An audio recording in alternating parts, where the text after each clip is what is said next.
CBSE कक्षा 12 के परीक्षा परिणाम घोषित होने के बाद पटना जोन की बेटियों ने फिर से सफलता का परचम लहराया। देखिए महाराजागंज राजेश कुमार की यह रिपोर्ट। केंद्रीय माध्यमिक शिक्षा परिषद की 12वीं का रिजल्ट घोषित होने के बाद एक बार फिर पटना जोन में बेटियां अव्वल रही हैं। जोन में 80.58% छात्राएं पास हुई हैं, जबकि 71.29% छात्र सफल हुए हैं। टॉपर में भी बेटियों ने कब्जा किया है। वहीं आर्ट्स में डीएवी बीएसईवी की वैष्णवी प्रिया को 98.02% अंक मिले हैं। पटना जोन में बिहार और झारखंड के स्कूल आते हैं। कुल 74.5 छात्र पास हुए हैं, जो पिछले साल से 7.8% अधिक हैं। 2019 में 66.73% परिणाम रहा था। उमा शंकर चंपा देवी डीएवी पब्लिक स्कूल महाराजगंज के छात्रों ने केंद्रीय माध्यमिक शिक्षा परिषद द्वारा संचालित 12वीं की परीक्षा में अपनी सफलता का लोहा मनवाया है।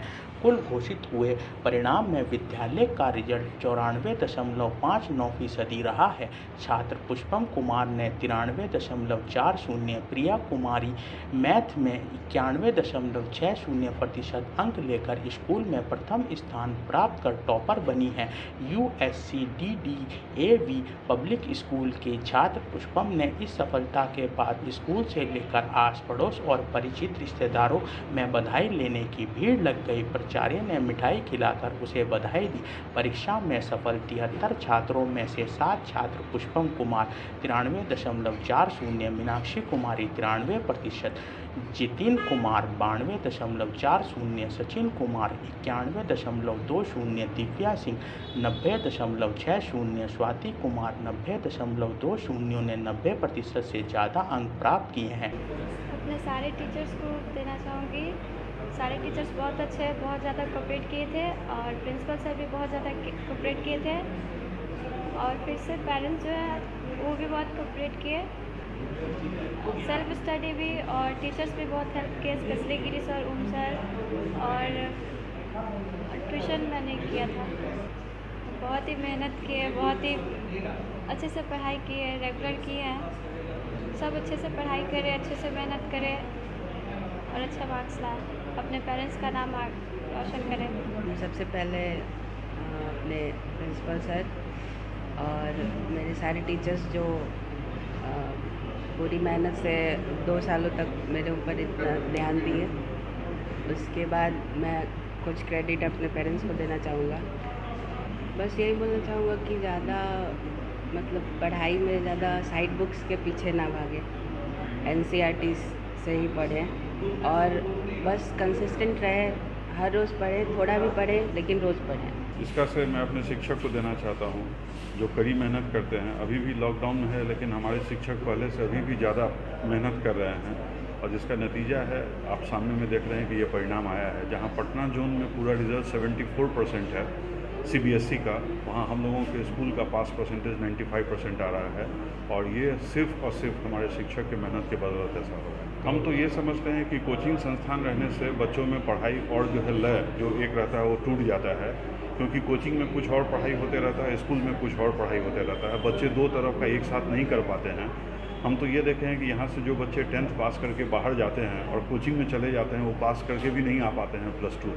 ये स्थिति रहती है और जो बच्चे यहाँ रह रहे हैं उनका आप रिजल्ट देख रहे हैं कि ऑलरेडी 90% से ज़्यादा इस छोटे से जगह पर 7 बच्चे का जो है सो 90% से ज़्यादा है। हरिद्वार में भेल हिप सीएफएफपी भेल हरिद्वार के 9 यूनियनों के द्वारा ट्रेड यूनियन संघर्ष मोर्चा के नेतृत्व में सीएफएफपी भेल गेट पर अपनी मांगों को लेकर विरोध प्रदर्शन किया। देखिए हरिद्वार से नवीन कुमार की खास रिपोर्ट। भेल हिप सीएफएफपी भेल हरिद्वार की 9 यूनियनों द्वारा संयुक्त रूप से बनाए गए भेल हरिद्वार ट्रेड यूनियन संघर्ष मोर्चे के नेतृत्व में आज सीएफएफपी गेट भेल रानीपुर हरिद्वार में सामाजिक दूरी का पालन करते हुए भेल प्रबंधिका और इंटेक व एचएमएस के केंद्रीय व स्थानीय नेताओं से सांठगांठ करते हुए वैश्विक महामारी कोरोना की आड़ को लेकर मजदूरों के की जा रही कटौती जैसे पर्क्स, कैंटीन सब्सिडी, EL नकदीकरण आदि के विरोध में सांकेतिक विरोध प्रदर्शन किया। इस प्रदर्शन में भेल हरिद्वार के सैकड़ों मजदूर साथी उपस्थित रहे।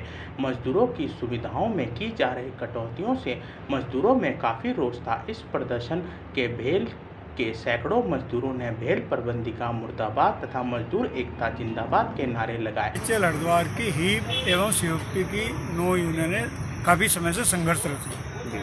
पहले से ही जो हमारा केंद्रीय गवर्नमेंट है वो पब्लिक सेक्टर को लेकर उसकी जो नीतियाँ हैं नकारात्मक है, लेकिन जब से बीमारी कोविड-19 कोरोना ये हुआ, इसकी आड़ में सरकार ने बहुत अच्छी नीतियाँ घोषित की हैं, उस पर काम भी हो रहा है। लेकिन उसके बाद भेल प्रबंधन केंद्रीय नेताओं से मिली भगत करके कोरोना के नाम पर हमारी कटौती पर कटौती किया जा रहा है। कुछ पेंडिंग इशू थे वो जोगतों को हैं। अप्रैल के माह में पेमेंट होना था बोनस का, वो नहीं हो पाया, जो कि पिछले अक्टूबर में होना था। फिर कहा चलो ये अप्रैल में दे देंगे, 2020 में वो नहीं दिया।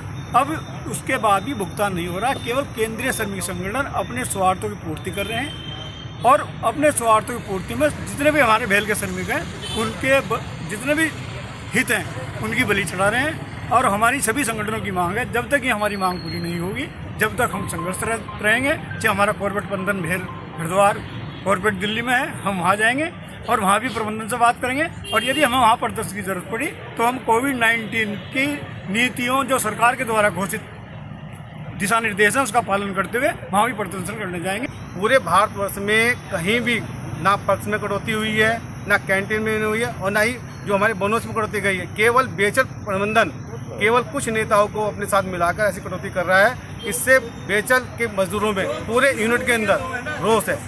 और बेचल प्रबंधन, हम बात करते हैं अपने स्थानीय प्रबंधन से, वो कोई जवाब नहीं दे पा रहा है कि हम कटौती क्यों कर रहे हैं। उनके पास कोई जवाब नहीं है इसका। केवल कह रहे हैं कि हम ऊपर से फरमान आ रहा है कॉर्पोरेट प्रबंधन से, हम उसको लागू कर रहे हैं। स्थानीय प्रबंधन के पास इसका कोई भी जवाब नहीं है। हरिद्वार में एक राशन डीलर के द्वारा कोरोना संक्रमण से बचाव के लिए नई पहल की। राशन डीलर ने निजी खर्चे पर सैनिटाइजर मशीन लगाई। देखिए हरिद्वार से चंचल तोमर की खास रिपोर्ट। हरिद्वार में एक राशन डीलर के द्वारा कोरोना संक्रमण से बचाव के लिए नई पहल की गई है। वैश्विक महामारी कोविड-19 के चलते राशन डीलरों को भी संक्रमण का खतरा बना रहता है। ज्वालापुर क्षेत्र में राशन की दुकानों पर बायोमेट्रिक मशीन का इस्तेमाल किया जा रहा है। उनकी सुरक्षा को लेकर एक राशन डीलर ने सैनिटाइजर मशीन लगाई है, जिसमें कि बायोमेट्रिक मशीन पर जो अपने अंगूठे का इस्तेमाल करते हैं और उनके अन्य लोगों से संक्रमित नहीं होंगे, उसको लेकर दुकानदार ने अपने निजी पर एक सैनिटाइजर मशीन लगाई है, जिसमें कि बायोमेट्रिक मशीन पर अंगूठा लगाने से पहले व्यक्ति अपने आप में सैनिटाइज कर बायोमेट्रिक मशीन का इस्तेमाल करेगा। जिस तरीके से कोरोना बीमारी तेजी से बढ़ रही है, यह एक अच्छी शुरुआत है। लोगों में भी खुशी है और लोगों का कहना है कि अपने आप में सैनिटाइज करने के बाद वह अपने आप को सुरक्षित महसूस कर रहे हैं। वहीं इस मामले में राशन डीलर का कहना है कि जिस तरीके से हमने सैनिटाइज की मशीन लगाई है, हम चाहेंगे कि सरकार को भी इसकी पहल करनी चाहिए और सैनिटाइज मशीन लगाने के बाद कोरोना जैसी संक्रमण बीमारी से लोगों को सुरक्षित रहना चाहिए।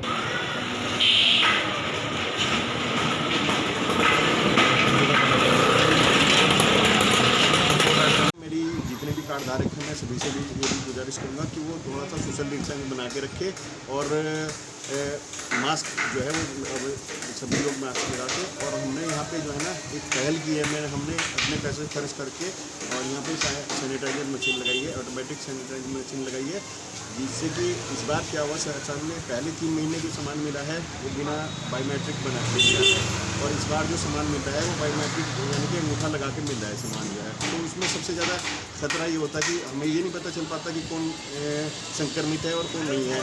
तो हमने उसको अपना पैसा खर्च करके मशीन लगाई है, जिससे ग्राहकों की सुविधा रहे और संक्रमण को रोका जाएगा। तो ये बहुत अच्छी मशीन है और पहले हम जब आते थे तो अंगूठा ऐसे लगाते थे और अब ये मशीन से पहले हाथ से सैनिटाइजर करते हैं और उसके बाद अपने अंगूठे पर लगाते हैं और इससे संक्रमित नहीं होता कोई व्यक्ति है ना, जैसे कि भाई एक दूसरे के लगा रहे हैं उससे बचेंगे और ये बहुत अच्छी पहल है और इससे काफ़ी कुछ बचेगा कि एक दूसरे से जो संक्रमित हो रहे हैं वो नहीं हो पाएंगे।